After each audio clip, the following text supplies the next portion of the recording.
Can everyone see my screen? Yeah. This thing is like right in the center. Cool. So we started on the journey of the Yoga Sutras. And I guess one of the things I did want to talk about today before we started on the actual text was we are going through the process and specifically this chapter on concentrations. And I like to just talk a little bit about why concentration is even suggested and why it's important. Um, the analogy I love is we're trying to search for something, um, and things are not very clear, and in our day to day, when our eyes kind of get a little weak and we're not able to see stuff, what we do is we sort of put a lens in front of our eyes, right, in the form of a glass or in form of a contact lens, which essentially focuses our vision so that we're able to perceive things a lot more clearly. And the same analogy is with in terms of concentration. It's like our vision is very scattered, where our attention is going hither, thither, hither, thither, and we're not able to sort of like keep our uh, mind's attention on a single point. And we want to be able to build that ability to do that, where we're able to say, all right, I want to think about this one thing, and our entire attention and our mind cooperates with us moving and wanting to think about that one thing. And the reason why that's important is because in the end, we want to get to do self-inquiry. And in order to be able to do self-inquiry, we need to have the stability and the balance of our mind where we can uh, stay with that one pointed attention and stay with a single thought, uh, and that sort of reveals the self. So all of this work is sort of foundational work that we're trying to do that will lead us to self-inquiry. This is not in and itself going to help us realize the self. All we're doing is we're sort of preparing our minds for deeper forms of meditation. And concentration is the foundation of it, because if we don't have a concentrated mind, or if we cannot focus on a single thing in those deeper moments of when we try to practice self-inquiry, our mind is going to be too scattered. So we want to get to a place where we have a ability to kind of be slightly in control of our attention, where we can direct our attention to one place and stay there for some amount of time. And this is what we're doing. So with the meditation as well, the I am meditation, we're trying to stay with that one thought without giving any other thought importance. So what that's doing is it's retraining our mind in a way to kind of be okay with just being in the place that the mind wants to be. So like, I've made a decision that I want to focus on this one thought. I'm going to try my best to stay there. And of course, my mind is going to try to like do other things, think of other memories, but we will keep bringing it back. And the bringing back is the effort. And that's the sort of we are like refocusing the lens in front of us so that we can perceive things clearly. Um, so that's why concentration is so important, and single pointed attention is so important. So we kind of like started on that journey, and I think we stopped at maybe 8. Yeah, I think this is where we stopped. So just to kind of like revise what we were talking about, um, we have this idea that uh, there is this self or this awareness that's illuminating this entire experience for us, and our mind is the vision, or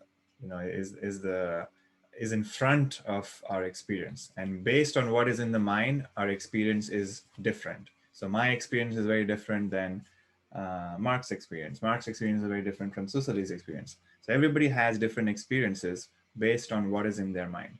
And the word we use is chitta, which is all the memories, all the vasanas, all the impressions, uh, from this life, as well as past lives, and all of those things. So and all of that influence our experience, our moment to moment experience.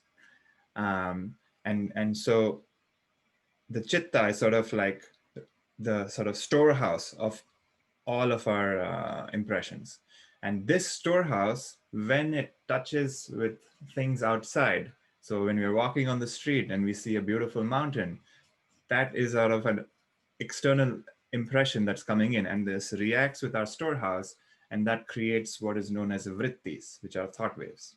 And these thought waves are either pleasant or unpleasant or neutral, right? So like if you think about what you ate for breakfast this morning or dinner last night, that could be a neutral impression. There's no charge to it. But if I think of, uh, what is my fear? I'm scared of heights or something. That could be an impression, or that could be a vritti or a thought wave, which is charged. So we have to kind of see what is going on. Like this is the mechanics of how the mind is working, that we are sort of walking around and we're doing things, and then external impressions can cause these vrittis, these thought waves. And these thought waves create further thought waves. So it's kind of the analogy that a visual analogy is that we drop a stone in a lake and then there's ripples. And then these ripples can interact with other ripples and create more ripples. So it's kind of like this chain reaction which tends to happen. And the seed is always this first impression that causes the first thought wave. So we can stay very aware of like what that seed impression is. So it could be, in the case of looking at some food and feeling that desire, like that's the first seed that causes, I want this food, for example. Like we have to be sort of very aware of like what these impressions are externally. And that's one. So like we can have impressions which we see externally, but then we also have impressions which come internally. So I can think about a memory, and that causes additional vrittis or additional thought waves. So, we can get information from external input, with our senses, but then we also have input that's coming up from our internal chitta as well. So the restraint is happening both from an external level as well as an internal level. So for example, like if you're sitting in meditation, we are cutting all sensory input, right? So we're no longer getting input from our senses. We're no longer seeing stuff. We're no longer hearing stuff. But yet our mind is pretty active still, because now the input is coming in from the internal. So we are thinking about our memories. We are thinking about stuff in the future, all of that, right? So those also have to be restrained in a way.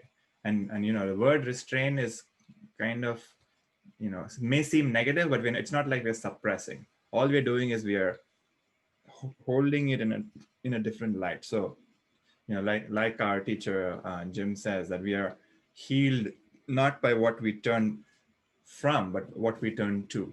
So we're giving our attention to something else. So we're giving our attention to the thought, I am aware, for example. Because we're staying at this thought, I am aware, we're not giving attention to our thought, I am such a fool, or I want to get famous, or I want to spend my effort impressing this person. Whatever it is that we're trying to think about, we're not giving attention to that. So it's not like we are suppressing that thought. We're just focusing our attention on something else. And because we focus our attention on something else, automatically the other thought fades away. So it's kind of like just being in this other place. And as we get rooted in this I am aware thought, we will start to notice that I am aware is not really a thought. It is a direct experience that is happening moment to moment. And it's always available. And we can just pay attention to the fact that this awareing is happening. And once we start to see that, we can get there at any point. Whatever thought is going on, we have this capability of just moving our attention to something else. And the moment we do that, this thought dissolves. And try to play with that idea of trying to move our attention from one place to another place. And we'll see that the moment we move our attention to something else, the original object, maybe it was a thought or an emotion, for a moment it fades away. And it may come back again, because these things are like events, or like a candle flame. It's being created moment to moment. So if I'm thinking about how sad I'm feeling because of some past event, maybe that feeling is strong, But the moment I think about something else for a split second, that sadness is no longer perceptible to me. And then I have to focus my attention again to the sadness for me to feel it again. But I can again move it to something else. So we have this ability to move our attention. And just by moving uh, and our attention is on something in this moment, in that moment, we no longer pay attention to the other thing that we have moved from.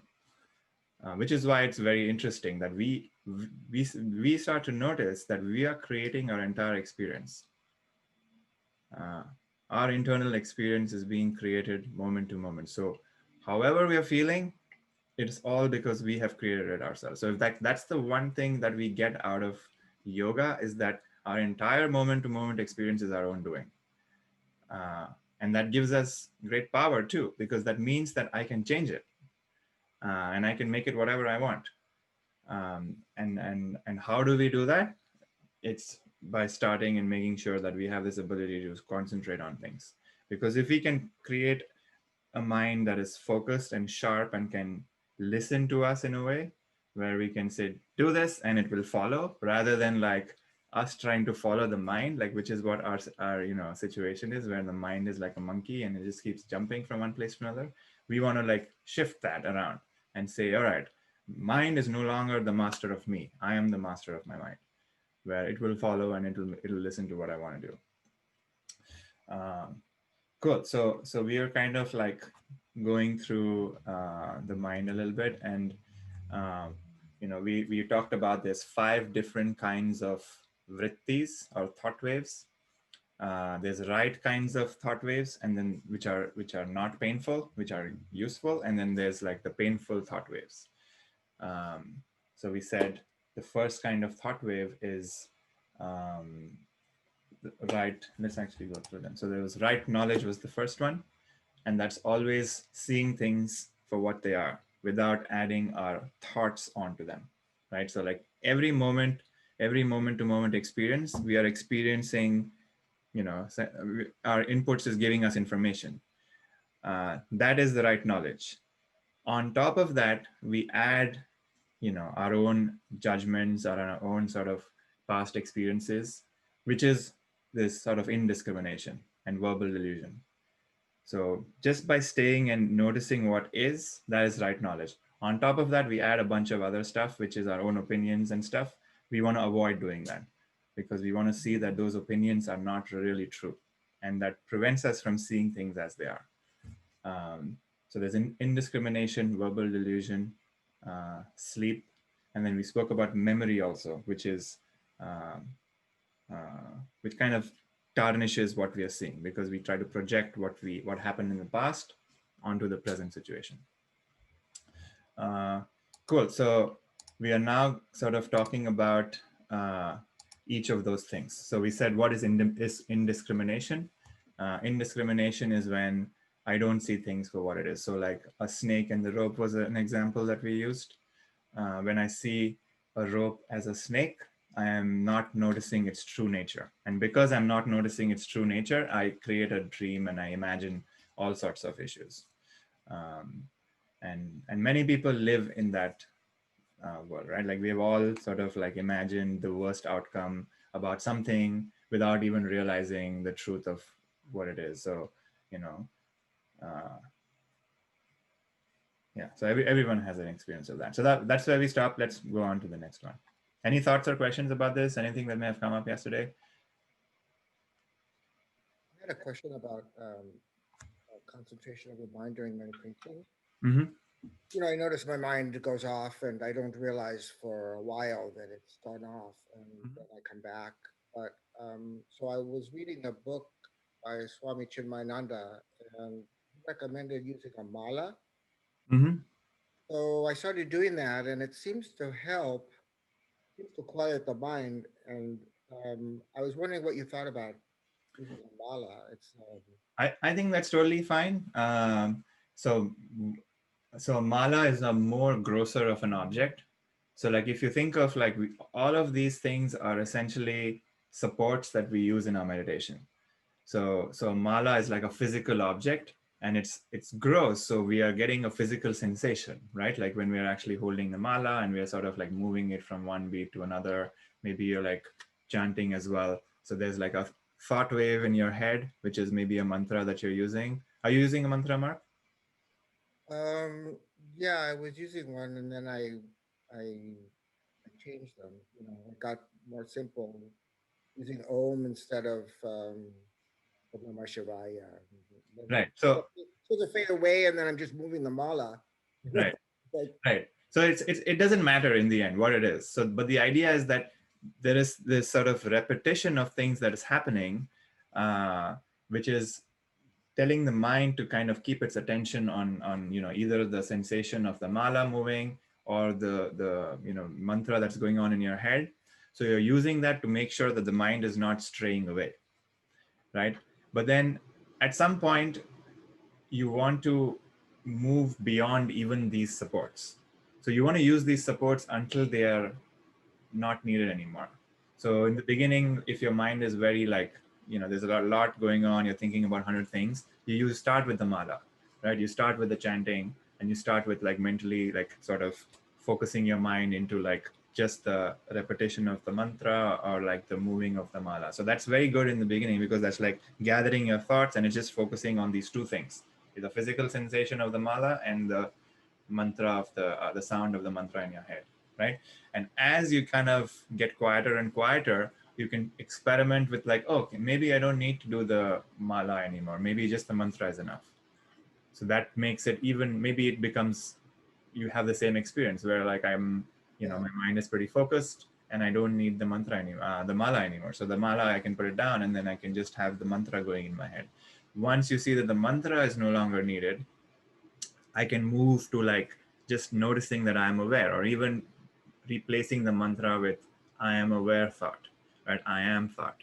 And slowly, when that is also sort of like you're, able to keep attention on that one thought without it going into like other thoughts, and you can start to get that sense that I am this awareness that's kind of opening up, and you can feel that emptiness of the sky and the space of awareness. If that starts to happen, then we can even start to drop the I am aware thought. yeah. And then It seems like I made the meditation longer, so it was started out with 20 minutes, and I'm at the 45 minutes. uh-huh. The end by near the end, I don't need the mala anymore. So it's like depends on the day, Yeah, how active my mind is and stuff like yeah, that. But you're totally right. So it all depends on how you're feeling in that moment, and if you don't need the support, you don't need it. So I think yeah, if we want to eventually get to a point where we don't need any support, because we are trying to drop in to the eye, and the eye doesn't need any support. It's just that our mind is constantly presenting these thought waves, and our attention keeps going to these thought waves. If our attention is going in those thought waves and staying there, then we need something else to move the mind's attention to something else. And then yeah. so it's kind of like lighting a fire with a stick. So we use this stick to light the fire, and then eventually we even drop the stick as well. So that's the analogy. Okay, thank you. Thank you. Great Okay. question. Hey, Let me Vladimir. ask you. Let me ask you a question, and you can decide if you want to talk to it now or it's maybe some other later. Sure. So once you get to that state that you don't really need anymore the thought of I am, you're actually getting immersed, absorbed into that vastness of the self. If you, I would love to hear kind of what comes as you keep being there longer and longer. Like what are there certain steps? Like you told us certain steps to get to there. Once you kind of drop the thought completely, are there some other steps? And what is the progression of that experience What is the progression to get there, or what happens after you get there? after? After. Why don't you get there and find out for yourself? Yeah. Because whatever I tell you is not going to be useful because it's going to be describing an experience, and that's not useful. What is useful is like the steps to get there, and that's it. And that is sort of the different pramanas that we spoke about yesterday, which is the direct perception is the most important, and you always want to stick with your direct perception. If I tell you something that, this is how you feel, then you're going to be chasing after that feeling, and maybe my the way I'm describing is completely wrong, and you're going to be lost in trying to just find my experience, right? So which is why, like, focusing on the experience is not the most useful thing that we can do, but just stay. I guess the first thing is to trust that this path is going to lead you there, right? And just staying with those tools and practices. And then, as like you correctly understand, we're just dropping each support when you realize that the support is not needed anymore. So you're kind of like scientifically playing with, like, do I need the support or do I not need the support? And if I need the support, it means that, that my mind is still a little bit noisy. But as it gets quieter and quieter, I can start to drop these supports and just play. So if I drop the support, does my mind get noisy again? If it does, then it probably means that I need the support. But if it remains quiet, I don't need the support. So you can play with that. So you're experimenting. Like, I'm chanting for let's say I'm chanting a mantra in my head for like 5 minutes. And let's say, okay, maybe I don't need this anymore. So stop chanting for a minute and see what happens. If your mind starts to get noisy again, maybe it needs to continue chanting. So you're kind of like playing, and you're seeing in every moment, like, what is my current state of mind. And the same thing with the I am thought too. So you're using that thought, and if you stop using the thought, does your mind get noisy again? If it does, then you probably need an additional support.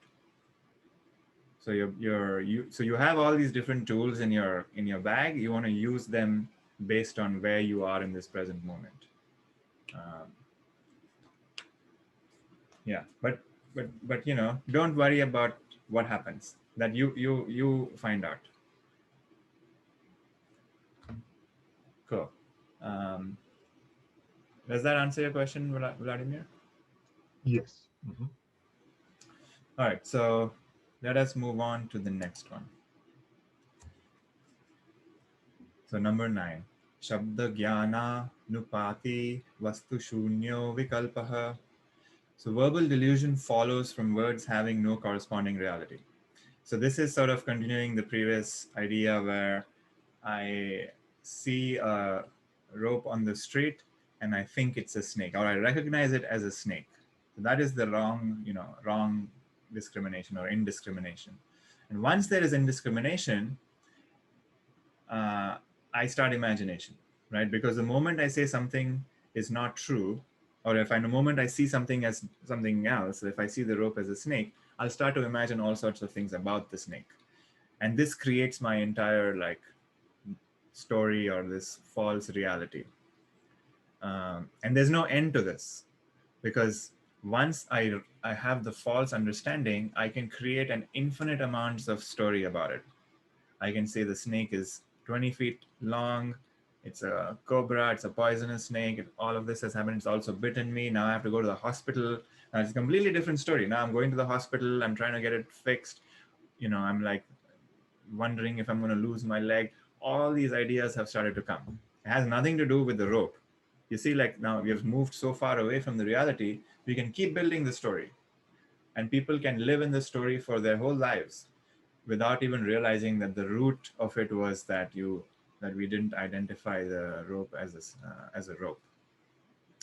So that's the power of verbal delusion. And we'll start to notice that in our meditation, the weaker the mind, the more verbal delusion that it creates. The stronger the mind, it's easier to catch it, the moment we recognize it as false. So the moment I see a rope, if I say, oh, that's a snake, but if my mind is strong enough, I can stay there with the fact that it's just a snake, instead of like, creating all sorts of stories. And the moment light is shown on the rope and I see that, oh, it's actually not a snake, it's a rope. The time that it takes to recognize that it's a rope is much smaller than if I had a very weak mind and I said, oh, it's a snake, and then I immediately started running in the opposite direction because I'm scared of snakes and all of that, right? So a stronger mind is going to result in a lesser verbal delusion. So in the Vedanta, we sort of also have the same idea. We just frame it differently, where it's, veiling power of the mind and the projecting power of the mind. So the projecting power is very strong for a person whose mind is very weak. So that's why concentration is important, because we kind of can stay and focused with just one thought. So even if a thought is like, oh, this is a snake, it's okay to stay with that one thought, because it is a snake has not created a story yet. Right? So if you can just stay with that one thought, maybe in some time there would be light shown on the rope, and then you'll see that, oh, it's actually not a snake, it's a rope, and no harm has been done, because we haven't rushed to go and like find a stick and try to beat it or whatever, right? Cool. So does that make sense? So that's what verbal delusion is, and that we're doing this all the time in our day-to-day, and start to notice how often do we start imagining and creating stories about things that we're just seeing. We see a bird go by, we start creating a story about where the bird's coming from.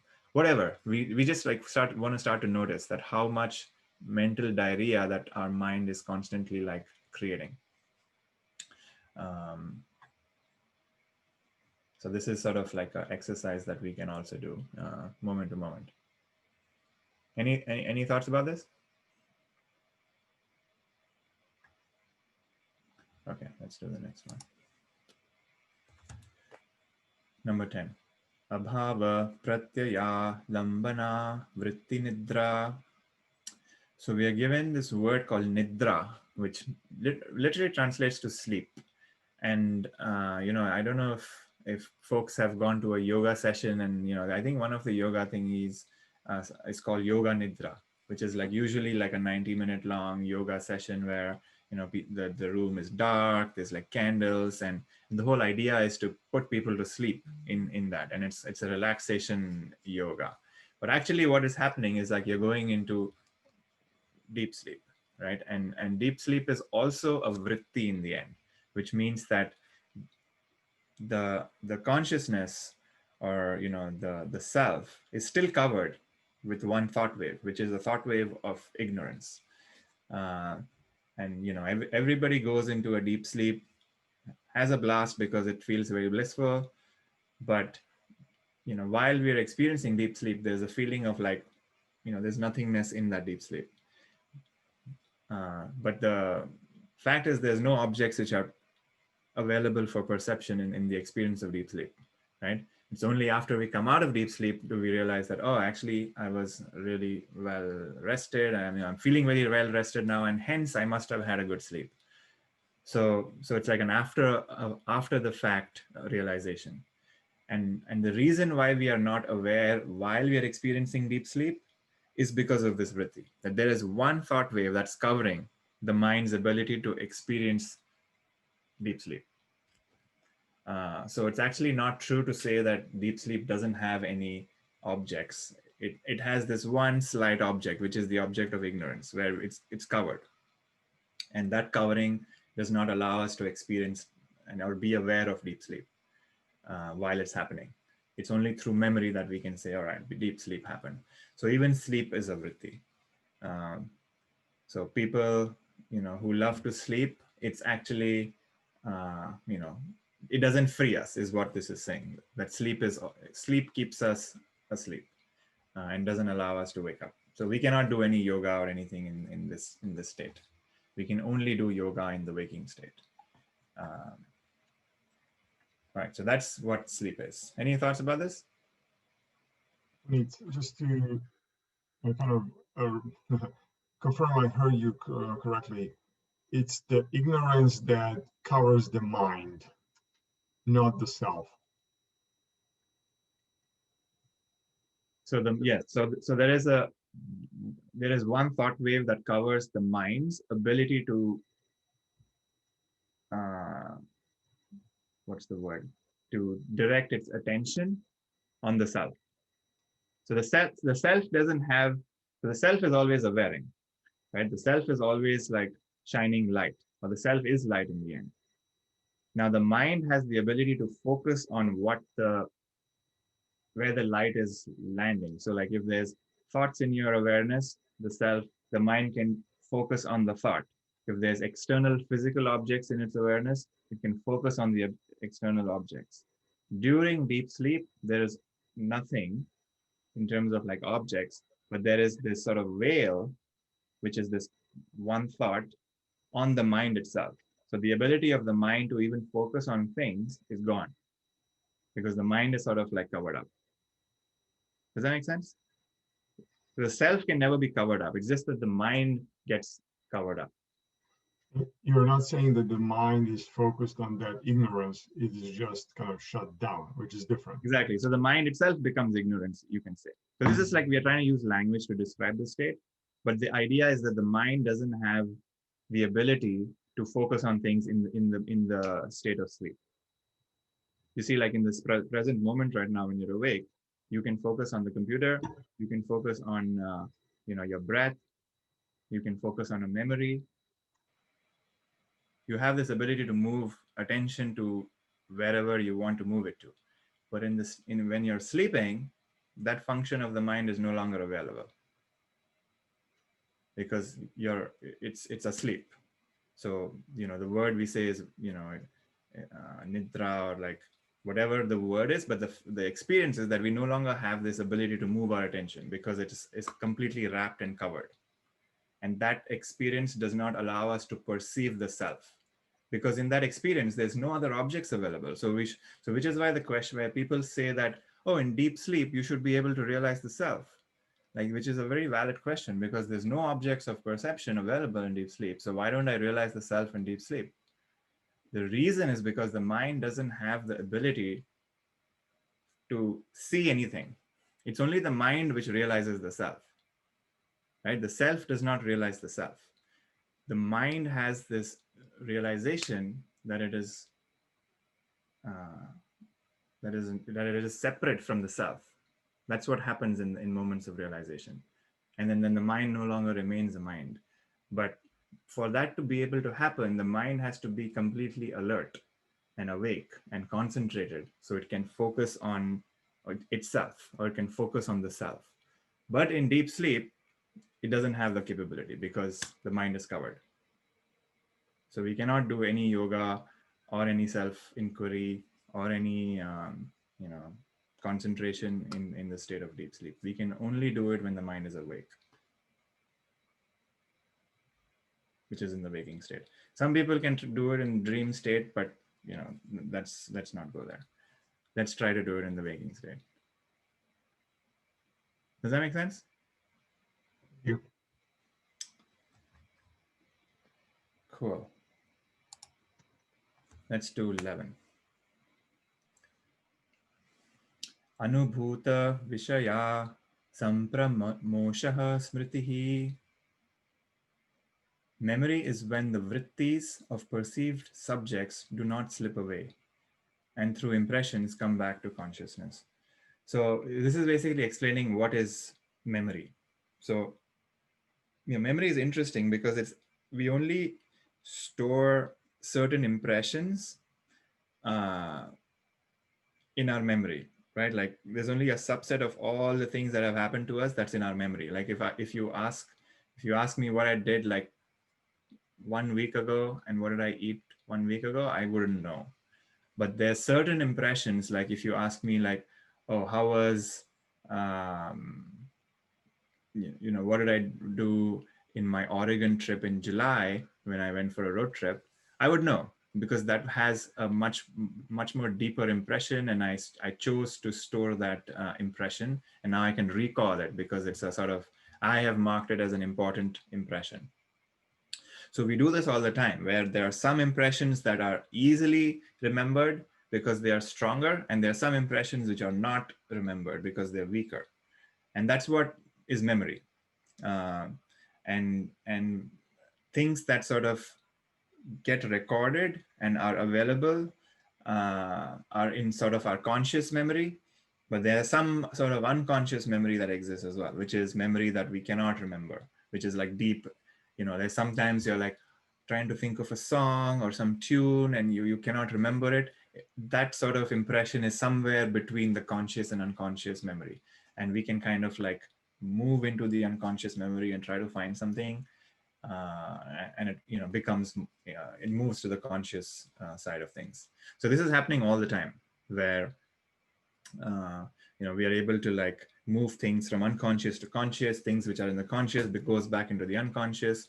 So we basically have a vast storehouse of memory, and this is part of the chitta that we have. So remember we spoke about chitta, which is the the mind stuff, which is like this massive. An analogy is like it's like a lake. It's a deep lake of water, and all the water is all of the impressions that we have gathered. Some of it comes to the surface, and some of it is so deep that we just don't remember. Uh, but like I hear like there's some psychologists who can like put us in a state of hypnosis, and we can sort of like remove these deep memories that we didn't even know we remembered. So it clearly shows to us that there's certain things that are in the conscious memory, but there's also certain things in the unconscious memory that we can access. It's just that our conscious mind cannot do it. So there's like some other mind has to be sort of used to get access to that. But the idea is that memories are also vrittis in the end, which are thought waves. So every time you think about something from the past, some memory, some impression is being sort of brought up to our awareness and being lit in the light of our awareness. So if I think of what I did for New Year's last year, that's an impression, and now I'm remembering it. So last year, New Year's, I was in Sedona, in Arizona. So that's like a memory that's coming up, and now it's come up to my awareness. So now I can remember it and experience that memory. And this is happening all the time. And there's some things which are too deep in our consciousness, or it becomes unconscious, and some things remain in our conscious memory. This is like a technical explanation of what memory is. Does that make sense? And this memory sort of is the cause for our experience, in the sense that these impressions that we have stored influence how we think. The fact that I recognize this cup as a cup is because of memory. Right? These are all impressions that I'm storing. Like a newborn baby would not know that this is a cup, but through learning and through repetition, I know this is a cup. Right? So that's what impressions are. So, okay, so let's move on to the next one. So number 12, Abhyasa sai vairagyabhyam tat nirodha. So their control is by practice and non-attachment. And there here means the five vrittis. So the control of vrittis is by practice and non-attachment. So what we're doing is we're trying to concentrate our mind. And control here doesn't necessarily mean any sort of suppression, because I know like suppression is not what works. What we're trying to do is we're trying to get a firm control of our mind, so that the mind is no longer our master. We are using, like, the mind is something that is a tool, right? We should be able to use the mind when we need it, and we should be able to put the mind in the box when we don't need it. The problem is the mind is sort of the king or the queen right now, and it's like telling us what to do at each moment. So what we're trying to do is take back the control, because in the end we are the masters of our mind. And how is this done? It's done by practice and non-attachment. And practice here is like, what are we practicing? We are practicing, in our meditation, we are putting in the effort. We're putting in the effort to go against the stream, which is try to stay with one thought. Doesn't matter what the thought is. I'm using the I am awareness thought because that's the most powerful thought, because it is a thought that is the truth, which is I am awareness. And this I am awareness thought is charged because of the fact that it is true. And once we notice that I am awareness as a direct experience, this thought is not even needed anymore. It just melts. And what remains is I am awareness itself.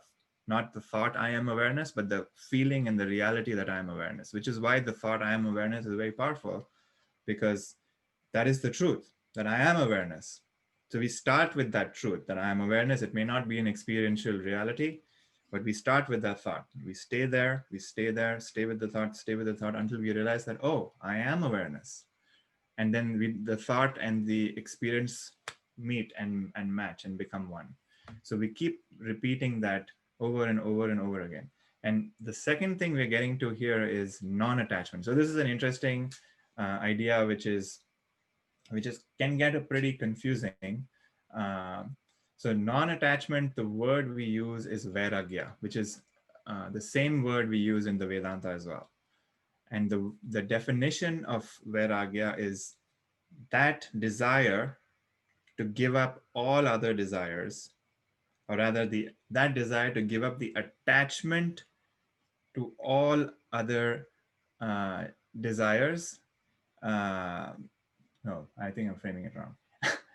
That desire to give up attachments to all enjoyments gained by other desires. So, for example, I love chocolate. There's nothing wrong with loving chocolate, but I have an attachment to the feeling that the chocolate gives me.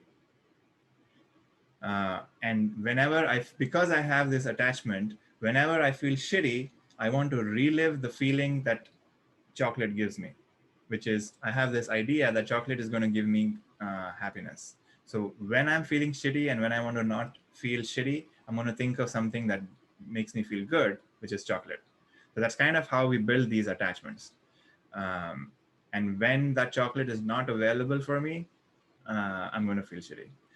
So it's kind of like we're creating our own sort of like cages where I'm trapped by my own desires and likes. So we're going to get into a little bit deeper of like what attachments is, but that's like the general idea of what attachment is. So what we're doing in meditation is we are sort of seeing what our attachments come up as well, because when we are trying to do something against the default, which is, allowing the mind to do whatever, we're trying to focus our mind, the mind is going to revolt. And when it revolts, what it throws up is our attachments. And we get to clearly see what our attachments are. If we are alert and aware, we will see that, oh, my mind actually wants to eat chocolate right now because I'm feeling a little shitty. So we will start to see that, oh, my mind loves chocolate. Interesting. So we start to learn more and more about what our mind is, what are its likes, what are its dislikes. And we want to just pay attention that this is happening. And we don't have to fix it, or we don't have to solve any problem, but it's just about noticing. And the more we know, the more the better equipped we are to sort of move away from it. So once we learn that, oh, I have an attachment to chocolate, that's interesting, but that doesn't solve it just yet. But eventually, over time, we will start to see that we can move away from the direction where I always want to like satisfy my desire for chocolate, for example. This is a very trivial example, but that's kind of the practice that we want to do.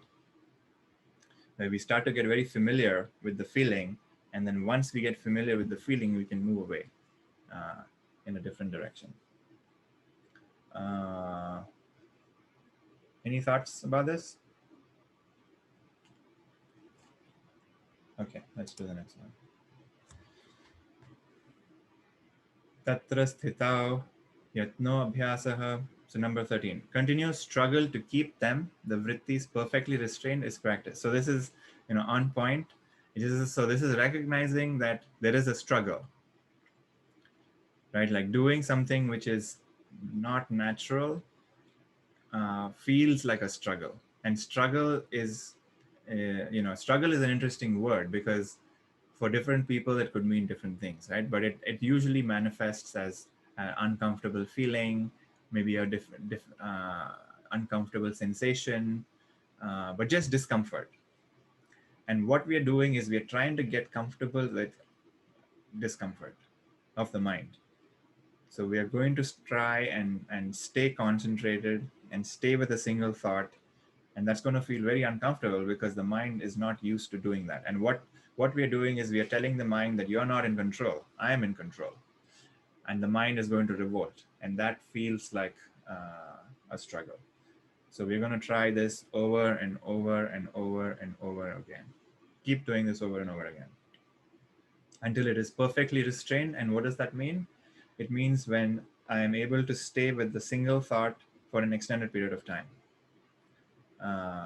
And it's not like you're timing yourself and setting a timer and counting in your head, but it just you can start to get a sense that I'm thinking of one thing and I can stay with that one thought for a long time. If that's starting to happen to you, that means that your mind is getting more and more tamed, for lack of a better word. And this is a preparatory practice. This is not the end. We're just making sure our mind is getting stronger and stronger, because a strong mind is the one that can go into the deeper depths of meditation.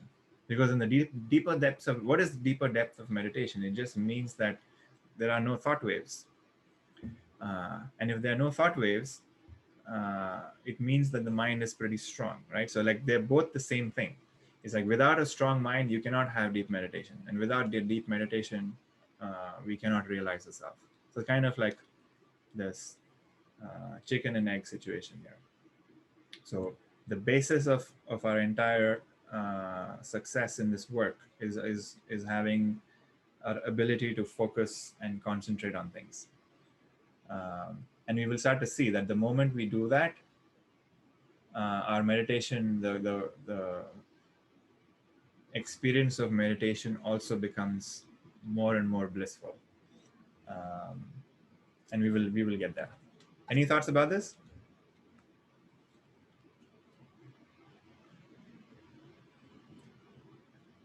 Okay, number 14. Satu dirgha kala nairantarya satkar kara sevito dridbhumihi. So it becomes firmly grounded by long constant efforts with great love for the end to be attained. So it here is the mind. So the mind becomes firmly grounded.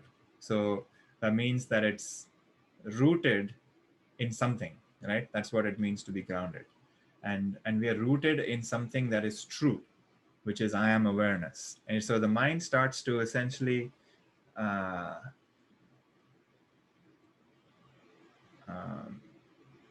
not pay attention to other things, because we are starting to sort of like realize that the external, like objects of awareness, which is a thought or a sound or a sensation, they're all temporary and they're constantly changing.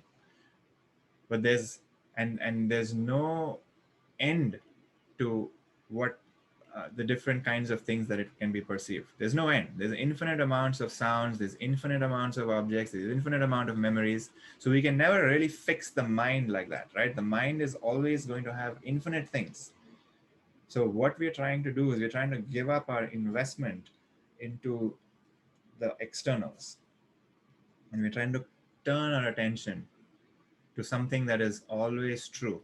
And that's the grounding that we are trying to gain. And this is the effort that we're going to try to do. And we want to do this effort not with struggle. We want to do this with love. And why is that important? Is because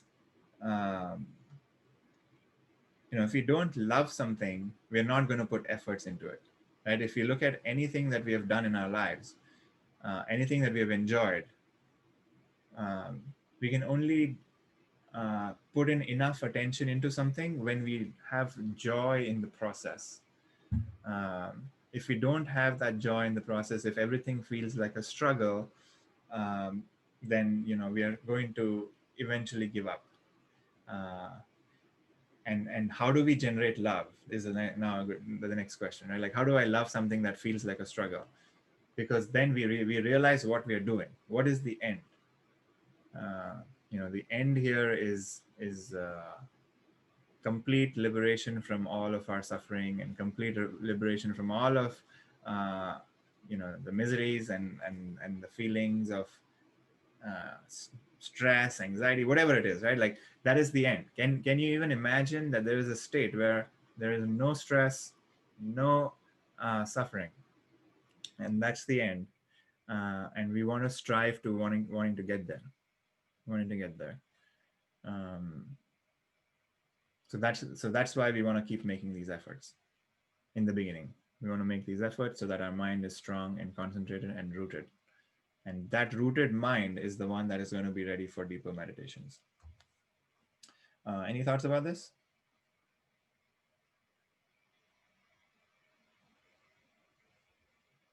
Okay, let's do the next one. Drishtanu shravivi vika vishaya vritrishnasya vashikara sangya vairagyam. That effect which comes to these who have given up their thirst after objects, either seen or heard, and which wills to control the objects, is non-attachment. Cool. So now we're getting a definition of what non-attachment is, which is similar to what we may have seen in some of the other texts that we have done. But this is saying that the effect that comes to these who have given up their thirst after objects. So the word we're using here is, I think it's trishna, which means thirst. So we have this sort of longing and this thirst for objects that, it would be better if I had this object, if only I had, this high paying job, or if only I had this partner who, loved me in a certain way, if only I had this set of friends who supported me, and, all of that, like all these sort of external things.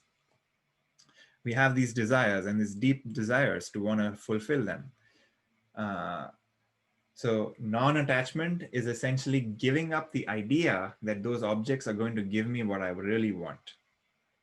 That's it. It's not that we may not want to pursue the objects. It's just that whatever we get after getting those objects, we want to give up that idea that it's actually going to be pleasant.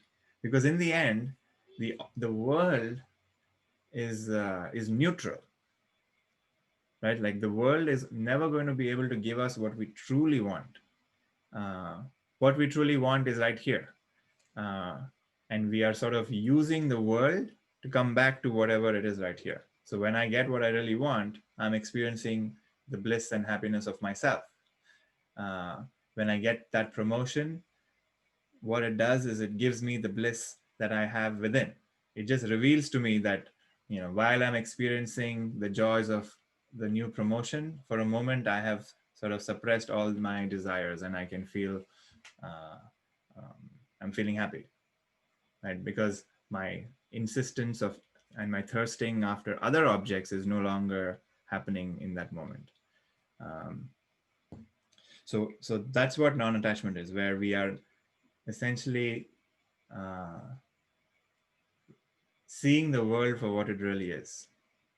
That there's these infinite amounts of objects that are available in this world, and I can have infinite amount of desires to attain each of those objects.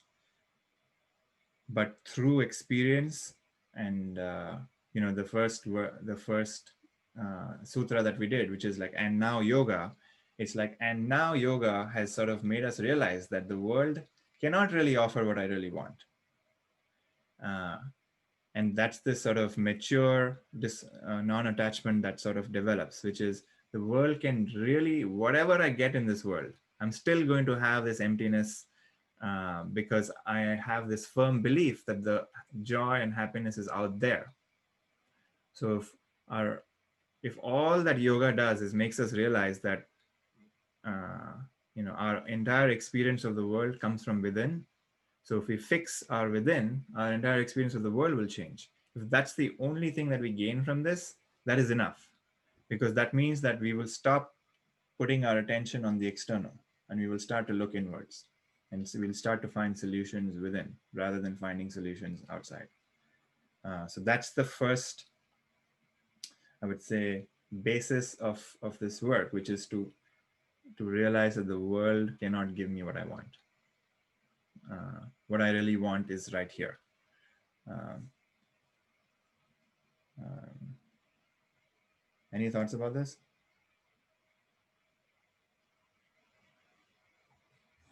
It is just a comment. Sure. It clarifies the question I had last night. Very, very much that. Thank you. Cool.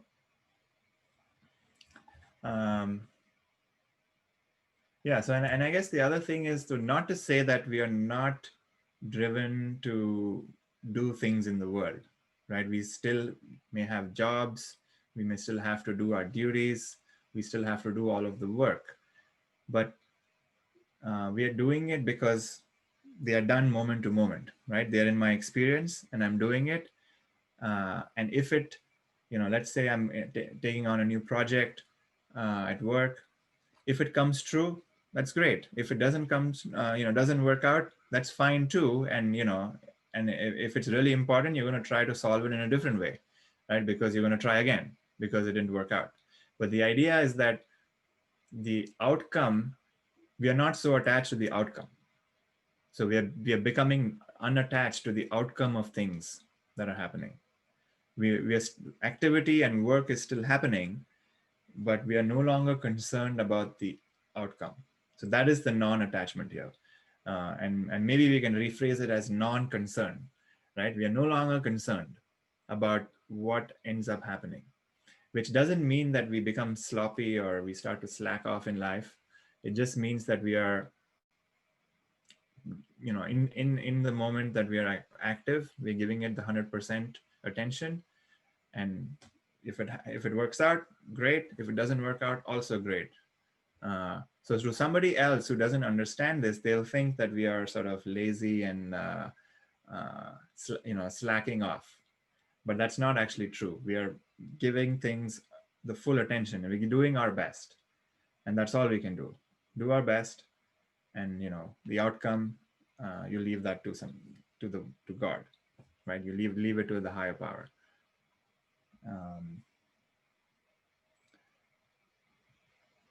Okay, let's do that. Yeah, we go to the next one.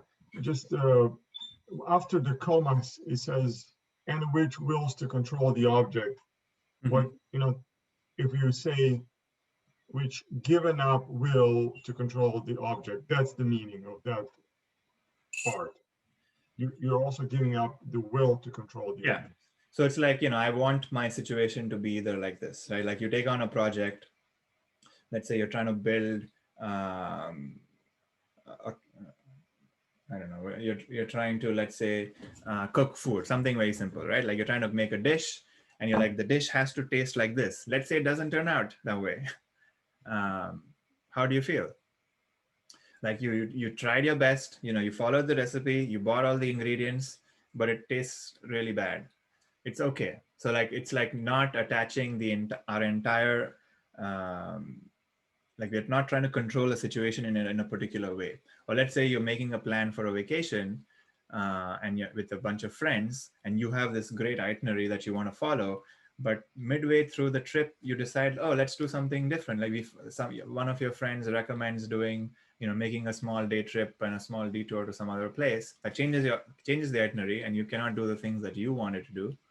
How does that feel, right? Like, are we trying to be as controlling and imposing our own sort of will, or are we willing to do something else? Right, like that's how I look at this one. Just like letting go of our sort of insistence on things turning out in a specific way. And speaking of will, I was thinking about this yesterday, which is, we had this conversation of desire and will, where will is being able to do the things that we don't want to do. And I like the word willing, which is got will in it, which is, are you willing to do something that you don't want to do? And the more we are willing, the lesser and the more happy we are going to be. Because if you look at our own lives, the only things which cause pain is our unwillingness to accept situations for what they are. So the more we become willing, the more at peace we're going to be. Because we have this idea that we somehow have control over things, but actually we don't. Things are just happening. We're just participating in, like, all the actions and reactions of people, And somehow when things work out, we have a sense that, oh, it was me that, was the cause of this thing happening. But in reality, things are just like, accidentally happening. Sometimes we get what we want and we feel really good about ourselves, but it's an accident if you really think about it. It's just accidental that it worked out. So what we can try to do is to increase our focus and control. And that will basically make us more efficient as well in life. That is all like a consequence and a side effect of this work, which is we are going to become more efficient, we're going to become more focused, we are going to be able to do things much quickly because we're not dissipating energy on stupid things. All of that is like side benefits, which may make your life a little bit easier. But a lot of people also get like, become satisfied with just that. But we want to sort of continue our work and keep going, because the goal of this is not to have a more pleasant life. The goal of it is to become free. So we want to use this concentration and this strong mind to kind of get out of the mind eventually. Okay. Any other thoughts? All right, let's do the next one. Tatparam Purusha Khyate Guna Vetri Shnayam. That is extreme non-attachment, which gives up even the qualities and comes from the knowledge of the real nature of Purusha. So we're given a new word here called guna, which means qualities. Maybe there's worth spending some time talking about what gunas are. So in yoga, we have this word called guna, which means qualities, and there's 3 types of gunas. There is tamas, which is sort of translated as darkness or inertia or lethargy. And what we're describing here is the quality of mind. So there's qualities, or rather qualities of nature, right? So like anything that is that is physical, which is a physical object, or it could be a thought, or it could be a sensation. Anything that is external has a quality, and the word we use is it has a guna, and this guna is divided into 3, which is, it has tamas, which has a quality of like inertia, laziness. It kind of, you can think of it has like low frequency. If you think of notes of a piano, the lowest frequency is tamas, which is like slow, lazy, confusion, delusion, and all of our sort of like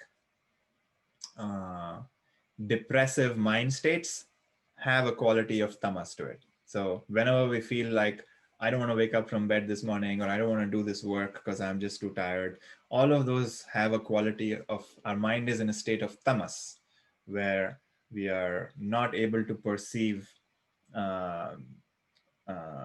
who we really are, and it's too cloudy. Like my vision is too cloudy and I just feel like sleeping. So whenever we feel like that, you can sort of get a taste and understanding that we are going through this quality of tamas. The next state is the state of rajas, which is this state where I'm feeling like I want to do something. There's the strong sense of ego here. So like I have this desire, I want to like accomplish something. So you can think of like activity, all of our activities, when we are doing it from an egoistic perspective, where we want to gain something, comes from this place of rajas. So when we are feeling like greedy, when we are feeling ego identified, when we are angry, when we are super passionate and motivated about something from an egoistic perspective, all of those states have a quality of rajas associated to it. And finally, there's a state of sattva, which essentially translates to pure, or yeah, that's like the meaning is, literal meaning is pure, but it has like qualities of non-action, or like clarity, or pureness. So the idea is that, when we are super focused on something, so let's say we're doing a project, we're so engaged in the project that you don't even remember that you are hungry, you don't even remember that you're a human being, you're just so lost in activity. Those are moments when we are in sattva. So in situations where the ego sense doesn't even come up, and it doesn't come up because we're not paying attention to it. It's not like the ego sense is destroyed or anything. It's just that it's not active, right? Just like how the mind has this four parts that I spoke about, and one of them is an ego sense. Uh, in moments where we are super engaged, when we are playing a sport, or when we are reading a book, or when we are going on a hike, those moments when we are very engaged, or we don't even remember that we are a human being because we're just lost in the object, or the activity. So that's the quality of sattva. And we are always moving in from one quality to another. So it's like, and sometimes we have a mix, right? So we may be extremely excited and passionate about doing some project, and you're thinking that, oh, if I do this, I'm going to be recognized at work. But at the same time, you're like, oh, but it feels like too much work. I don't want to do it. So there's like a part of our mind has rajas, and a part of our mind has tamas, which is these opposing qualities. And what ends up happening is the resultant of the quality. So like if your project was very well done and thought of, is because of the state of mind when we were doing the project, right? If you're trying to cook a meal and we are really like angry, it's going to be likely that the food is not going to be very well made, right? Like if you can sort of like get a sense of like, I know like my wife sometimes, like when I cook food, sometimes it comes out really well, sometimes it comes out really bad. And you can tell the difference, that when I'm really engaged in making the food and when I'm not, then the food actually turns out pretty well. But if I'm kind of annoyed with something and my mind is very active, the food isn't as good. So the outcome of the work is always based on the qualities of the mind. Um, so we always want to be in the state of sattva. So the other thing is like, so these are levels as well. So the tamas is the lowest frequency, right? Like when I was talking about the notes of the piano, the tamas is the lowest frequency. And if we start to like engage ourselves in activity, and we can say, you can do it, you're the best, go for it, make us proud. Like that's the state of rajas, where we are motivated. I want to get a project done, I want to be successful, I want people to recognize me, and all of that. That's the state of rajas. And then we want to move away to the next level where we are doing activity, but we have lost the sort of ego sense. So activity is happening, but I'm not taking any credit for it because there is no me in those moments. I'm cooking the food, but I'm not thinking of like, oh, if they're going to like appreciate my cooking when I make this food or whatever, right? So I'm so engaged in the task that I've even lost the ego sense. So these are sort of like levels, and you can move from one to the other. So you can move from tamas to rajas, you can move from rajas to sattva. It's very hard to move from tamas directly to sattva, because tamas is a state where we are not active at all, where we are feeling lazy, we are feeling depressed. And in those moments, in those moments, we're very ego identified, right? We are like, I suck, I am a useless person, I am worthless. Those are the sort of thoughts that we have. So it's very hard to move from that to like, I'm not even a human, right? Like it's very hard to do that. So what we can do is we can sort of move from tamas to rajas, where we can say, go and do something, clean the room, or like go make yourself a meal. You love cooking, you're a great cook, go cook something, right? Like, so you're sort of engaging the ego sense so that it kind of gets activated. And because the ego sense gets activated, there are some work that ends up happening. Because if you look at the world, most of the work that happens is because of the ego sense, which is most people want to achieve something in life, they want to make a mark, and that's the rajasic quality of all the activity that's happening in the world.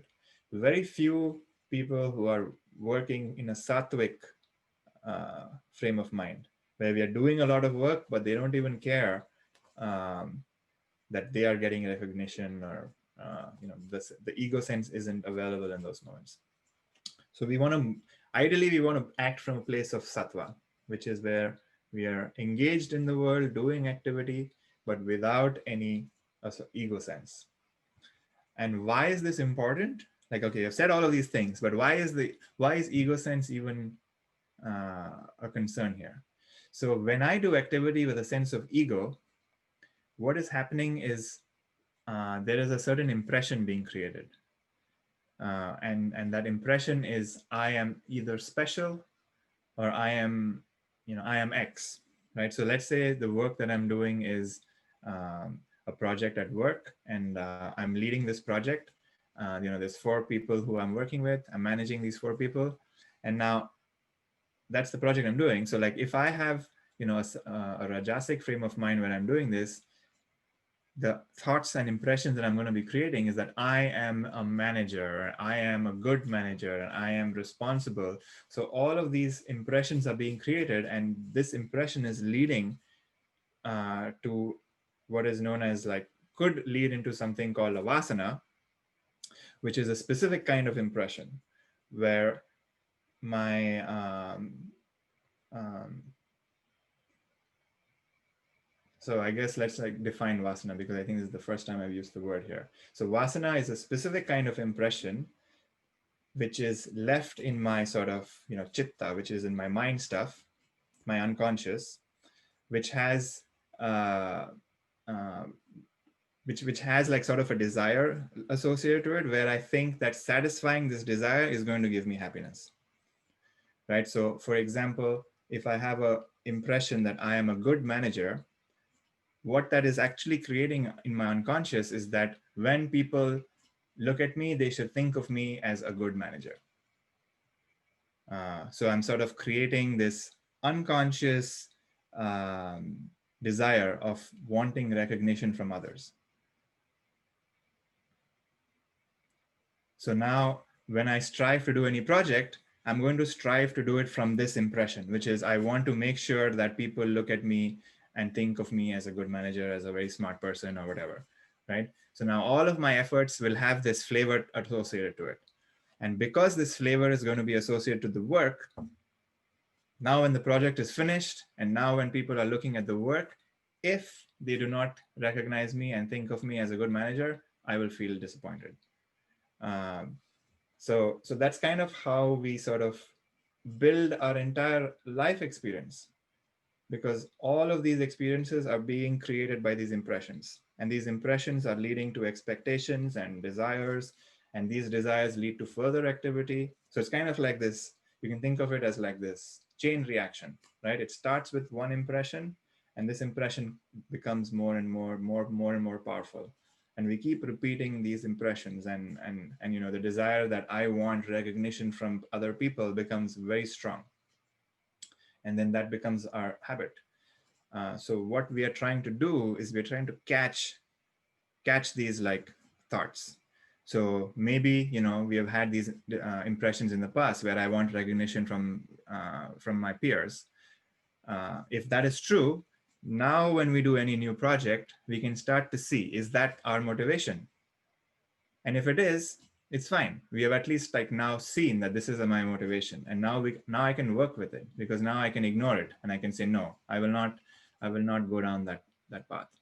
And maybe my mind will say, no, listen to this, you need recognition, because without recognition you suck. But that at least we are going to get familiar with this process, and at some point that thought is going to not be as strong as it was, because we are going to like go in the opposite direction of the thought through practice and through concentration. And at some point, we will let go of this impression that I need recognition from somebody. So that's kind of the work, and that's kind of the practice that we have to go through. So coming back to this sutra, so this is essentially talking about the non-attachment of giving up the qualities. So at some point, we want to give up all the qualities also. So um, what's a good way to frame that? So we said that there's tamas, rajas, and sattva. These are the three qualities of things. Um,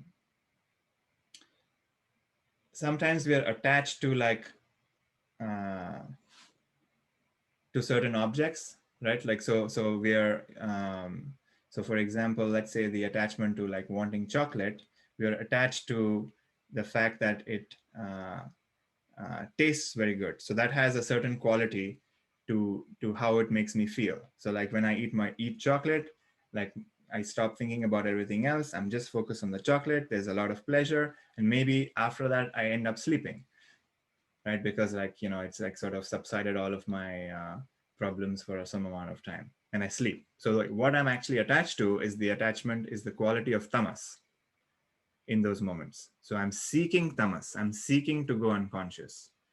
Similarly, some people who are very like passionate and like love to do things are attached to the quality of rajas.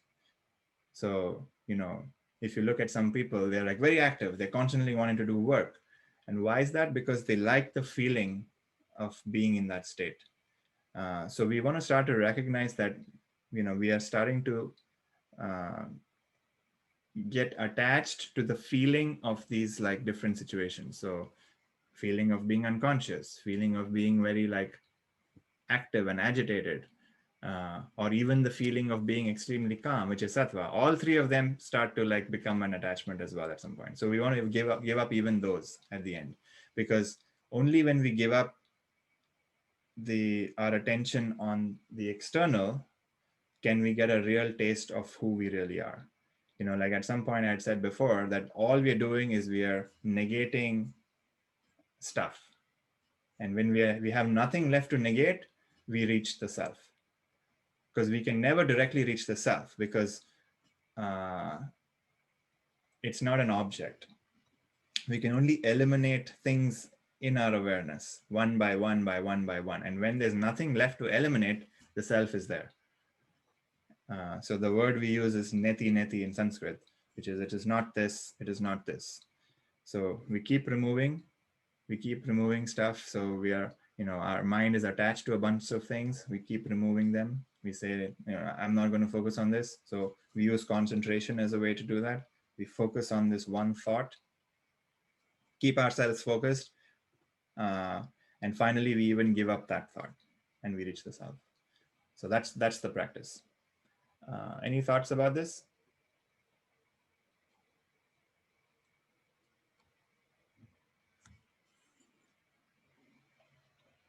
You did a good job explaining. Thank you. All thanks to my teacher, Jim. Cool. So let's do verse 17. Vitarka vicharananda smitanugamat sampragyatah. The concentration called right knowledge is that which is followed by reasoning, discrimination, bliss, and unqualified egoism. All right, so here we are sort of getting an insight into what happens when we start concentrating. So the final fruit of it is right knowledge, which is, one of the vrittis, the 5 vrittis that we spoke about. The first one, we said there were the non-painful vrittis, and then there were the painful ones. And what we are looking for is the non-harmful, I would say is better. So right knowledge is the one which is not harmful. And that's the fruit of this work, which is what we get is right knowledge. But a lot of things happen before right knowledge comes in. So first thing that happens is we reason about things, right? Like if you're getting an idea, our mind, this is a work that we are using our minds. We're using the mind to get out of the mind. But any idea that needs to be assimilated within us has to be fully reasoned out. There should be no doubt about the fact that it's true or not true. Because if there's doubt, then we haven't assimilated it. So the first step that we always do in this process is like trying to reason, like, does this make sense? Because if it doesn't make sense intellectually, then we are not even going to assimilate it. So the first process is always reasoning. So the idea that, um, everything is an experience, like, there's thoughts is an experience, emotions is an experience, physical objects is an experience. That's an idea that is being presented. Now we have to look at it and reason about it. Is that true? Does that intellectually make sense? So like the philosophical discussion is that, in every experience there's a subject and an object. The subject is always different from the object, right? So we can look at a cup and we can say, are you a cup? And you're like, all right, I'm not a cup. Why? Because I am different from the cup. So there is a subject and there's an object. So that we are sort of using our minds to reason about this truth. So that's always happening. We are always reasoning about this world and we are trying to make sense of it. So that's always the first step. And then the second step is discrimination, which is, you know, I guess sort of the next thing that we do after reasoning, which is the way we define discrimination in this work is being able to separate what is true from what is not true.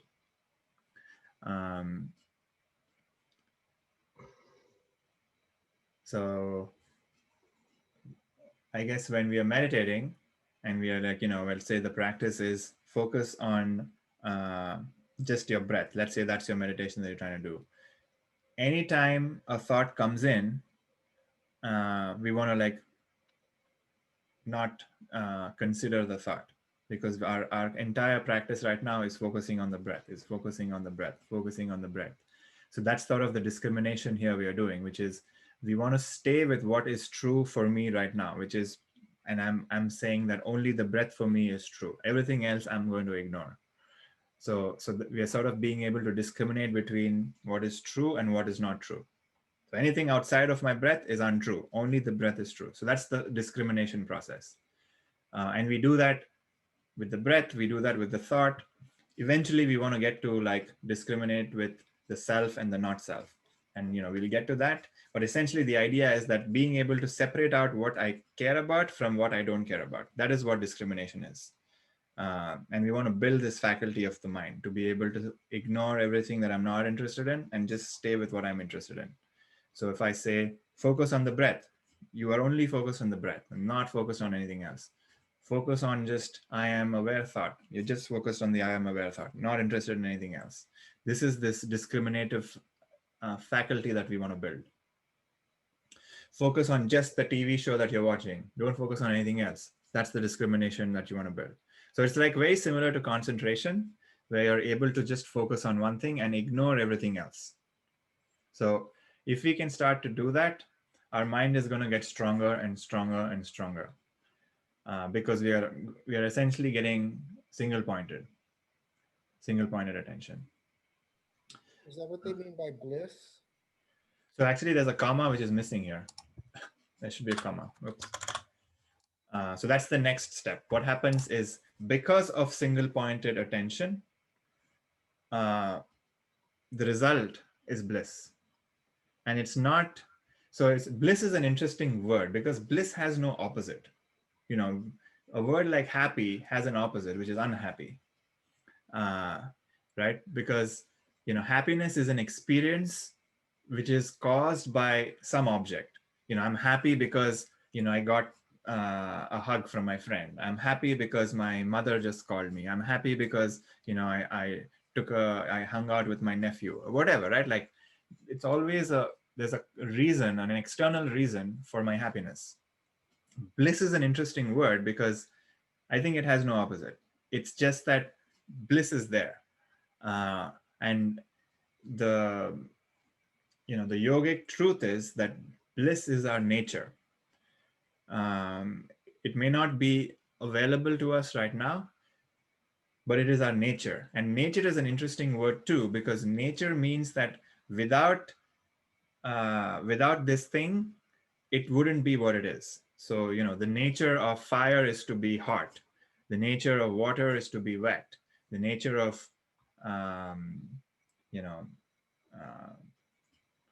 like a tree is to be, alive, right? Like without something, it's not what it is. So what yoga is saying is that the nature of you is bliss, which means that you have bliss available all the time. Because if you don't have bliss, then it's not you. So that's the good news, that that this is the final goal, where when we realize the self, we will realize that this bliss is always available to us. And if we ever want this bliss, we just have to pay attention to it, and it's available. So it's kind of like the mind, right? The mind can so if bliss is always available, the mind can always focus on the bliss when it wants to, and it can come back, and you can focus on the bliss, and it can come back. And so that's the sort of the bliss that we're talking about. And how is it revealed? It's revealed when the mind is no longer scattered. The moment we sort of collect our mind together and focus it, kind of like a magnifying glass, right? So the moment our mind is sort of collected, we are not distracted by hundreds of different thoughts we have, not distracted by hundreds of different body sensations. We're kind of like focused on one thing. Because we are focused on one thing, the background of the self starts to shine. And what starts to shine is the self itself. And whatever is the self, whatever is the quality of the self, that starts to get revealed. So, we start to feel blissful in moments of deep meditation where we're just starting to feel blissful. What has happened? The self has started to shine. And there's moments, you may not be able to see it in its entirety, but the effect of it is starting to play, which is you're starting to feel very blissful. And it's always without an object. Bliss is always without an object, whereas happiness and sadness and all of that is with objects. So when you're just sitting by yourself and you're just like zoned out or something, or you're just like staring at something, or maybe you're just watching a show, suddenly you feel blissful out of nowhere. Notice that it's the bliss of the self is starting to percolate through the mind, and the mind has become blissful because of the bliss of the self, the bliss of you. Um, and I think we kind of have tastes of this throughout our day to day. So like a good example is like you're walking on a hike, you're going on a long trail. It's pretty tiring.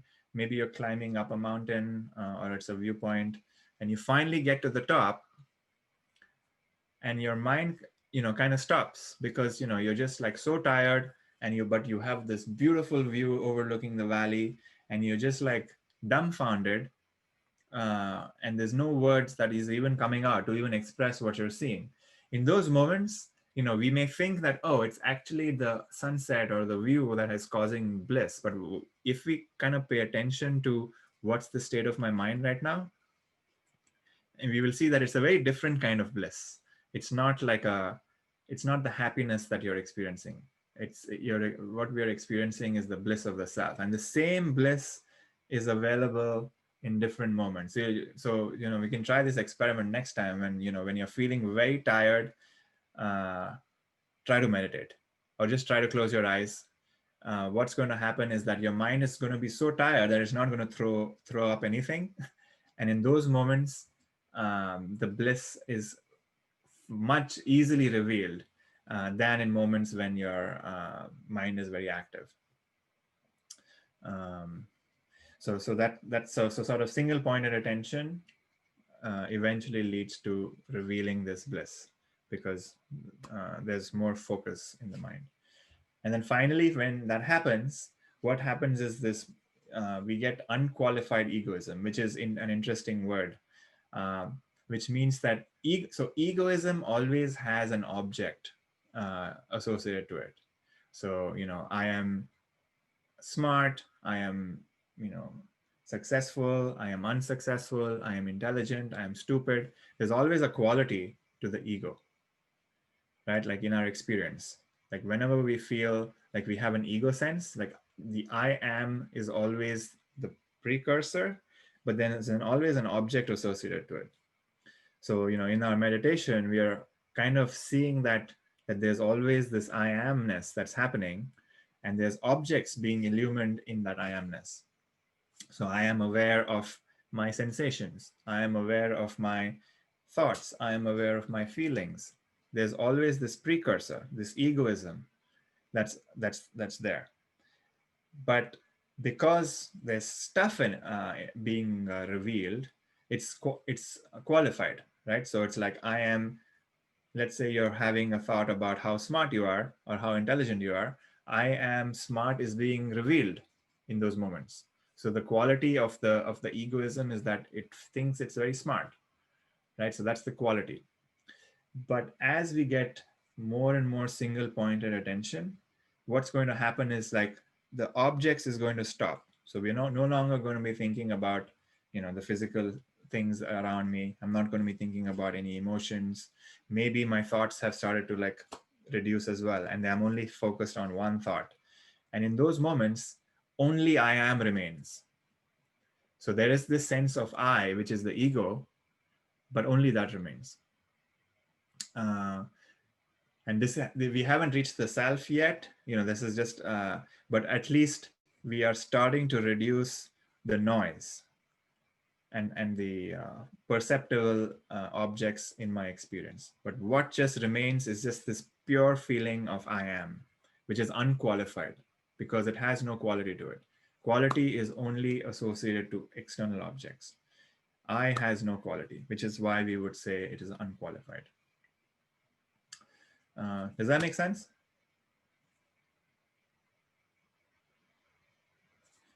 Any thoughts about this? Okay, let's do another one.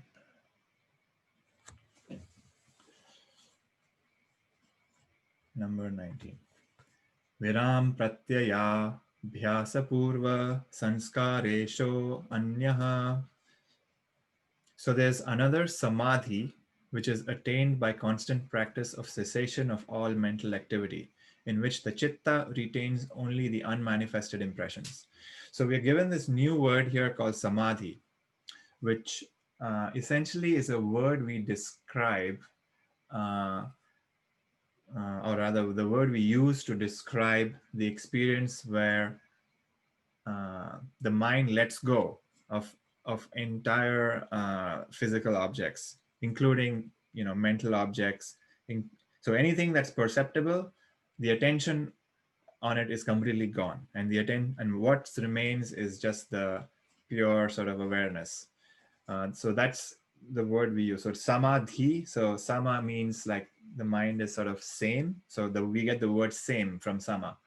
So same, and dhi is essentially the intellect. So the mind is just fixed and same and constant on a particular thing. So that's what samadhi is. And there's different kinds of samadhi, and there's a whole sort of, we don't want to get there, but essentially it's like the mind has become still. You can take it as that. So the mind has become still. In the previous one, when we spoke about unqualified egoism, in those moments also the mind has become still, right? Because it's just staying with that one thought, and only I am is remaining. So now it's talking about like, if we keep down that practice, if we keep going down the thought of I am, there is a different kind of samadhi that's attained, where our entire mental activity has been stopped because of the cessation of the mental activity, in which only the unmanifested impressions remain. So remember, we said that there is this storehouse of impressions that we have called chitta. And in these impressions are, all of our vasanas, all of our, impressions, our memories, our desires, all of those things are there. It's a storehouse. And things that manifest are the ones that we are experiencing. But when we are not experiencing anything, there's still a storehouse of these impressions too. And this storehouse of these impressions, when combined with input, paint this world for us. So I recognize a tree as a tree because of this set of impressions. But now in the case when I've stopped my mind, where in the sense I have there's nothing left for the mind to illumine, what remains is this unmanifested impressions. So in those moments, we will start to see that there's all these unmanifested things that also exist, because all of the conscious things are gone. So what is unconscious will start to come up. And that's what this is saying. So, there's lots of like written documents of like sages who have like, and realized beings who have started to see like their past lives and memories and all of that. This is kind of like alluding to that fact, which is like impressions that we didn't even think we had start to come up. Um, and, and we start to like maybe get a sense of like all the different lives that we may have lived. But this is just like woo-woo stuff. We don't have to like, we want to stay with our experience. So like if you're not experiencing this, that's fine. But this is just giving us a map of things that could happen to us. Does that make sense? Any thoughts about this? Question? Yes. Like you can clear your mind from the impressions that are manifesting around you now. So then you go to these unmanifested impressions that can go way back, like you were explaining. Is there ever a state that you kind of clear them up as well, so then there is no impression? So we cannot, there's nothing wrong with impressions. So impressions are nothing but memory, right? It's just that there are certain impressions which grab our attention. Like, for example, if I say, hey, think about what you ate for breakfast. Like, that's a very easy thing to do. But if I say, think about a painful memory from the past where, you felt very self-conscious or something, or like, stand up and do some, like, I don't know, like what is something that is uncomfortable to you, Vladimir? Reading in front of the people. Reading? Reading in front of the people out loud. Got it. So like, let's say I ask you to do that. Now that's going to feel very uncomfortable, right? And maybe you're going to like, let's say I say in 20 minutes, Vladimir is going to stand up and going to read in front of 100 people. Now for the next 20 minutes, because this activity is now, the fact that you're going to do this in 20 minutes, the next 20 minutes is probably going to be more uncomfortable than if you were not doing it, right? So what has happened is that some vasana has sort of activated in your mind, and it's like causing vrittis, which is these mental thought waves to appear, just because of this one idea I have told you that you're going to give a talk in 20 minutes, right? If that impression was not there, these thought vrittis would not be there. So there's nothing wrong with impressions by themselves. It's just that there are certain impressions which have a different energy associated to it, right? Like if the impression that Vladimir is going to talk in front of 100 people has a certain quality to it compared to Vladimir is going to play tennis tomorrow, right? Like though both those are just thought, are just words, but like the way you receive them is very different because of like, let's say your fear of being in front of like 100 people. Does that make sense?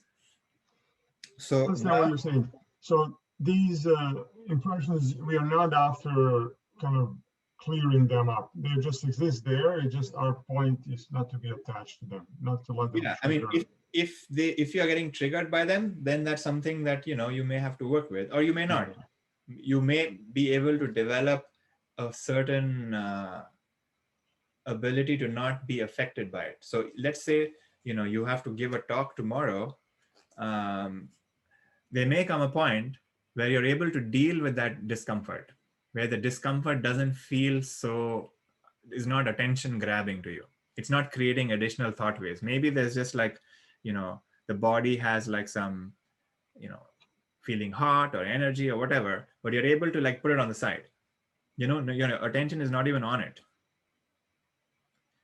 right? Because you now have the ability to like discriminate. That's the sort of, you're able to remove what is not true and you're going to just stay with what is true. So you can just stay with, I don't want to focus on this right now. And your body will just not even report to you that it's feeling, anxious or whatever that you're feeling.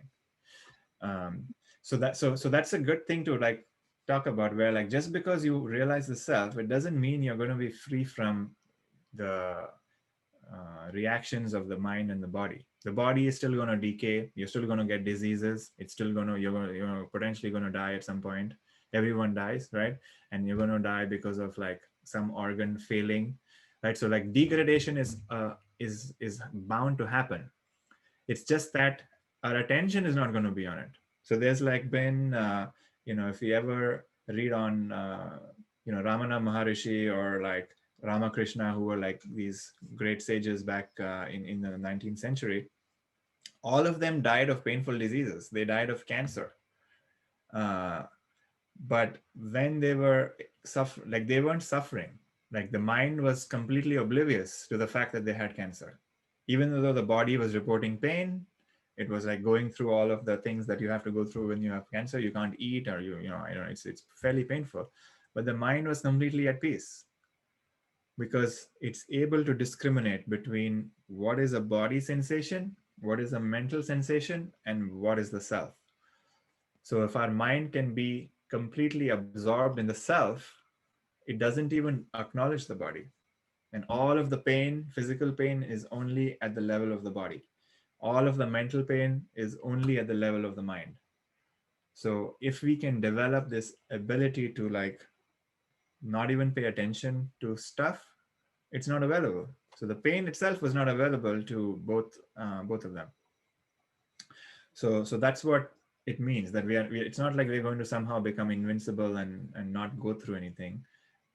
Life will still happen to us, but we will be able to deal with it in a more conscious and better way.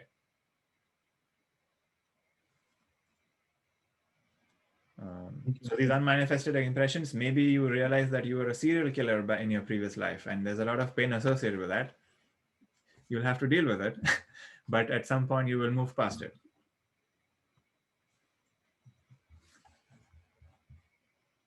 But it's just an impression, because you realize that all the impressions of the past, they are just information, right? There's no way to verify if it's true or not.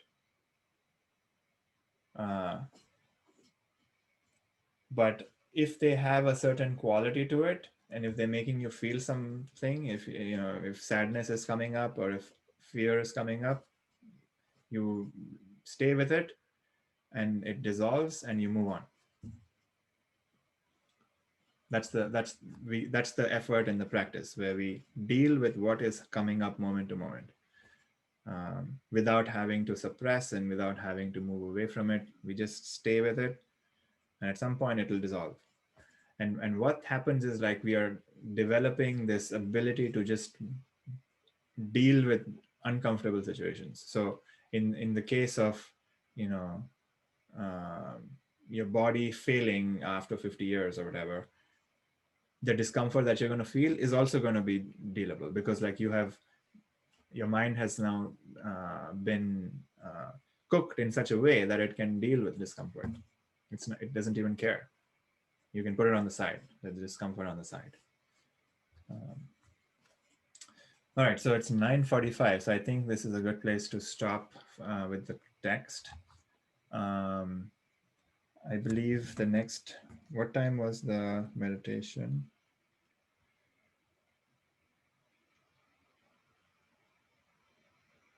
So 9:30 to 9:15 was the meditation. Wow, so this class went on for a long time. Sorry, I got carried away. So let's take a 10, maybe a 5-minute break, and come back for like maybe a 30-minute meditation. How does that sound? Good. Okay. All right, so we'll see you in 5 minutes. I'm going to stay on the call, but I'll stop recording.